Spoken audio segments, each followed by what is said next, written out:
Mening yurtim telekanali omadli tomoshabinlarni aniqlashda davom etadi. 24-noyabrdan start berilgan mega aksiya tobora qizg'in tus olmoqda. Unda har kuni g'oliblar aniqlanib, ularga qimmatbaho sovg'alar topshirilmoqda.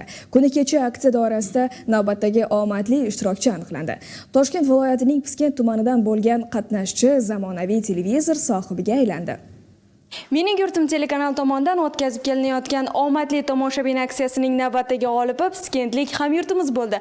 Shartlardan to'g'ri ketma-ketlikda bajargan tomoshabinimizga bugun televizor topshirildi. Biz sizni chin dildan tabriklaymiz. Toshkent viloyatidan ekanlar, 2002-yilda tavallud topgan ekanlar. Yiqqan ballari 92 ball. Televizor muborak bo'lsin. Shu ayolim muntazam ko'rsatuv kuzatib borardi, skrinshotlarni vaqtida jo'natib, hozir televizor g'olibasi bo'ldi. To'satdan telefon bo'lib qoldi ertalab vaqtli. O'shanda hayajonlanib, haqiqatan rost ekan o'yin. Ko'rsatuv kuzatib turishsa albatta g'olib bo'lishadi. Ma'lumot o'rnida mazkur aksiya 26-dekabrga qadar Mening yurtim telekanalida davom etadi.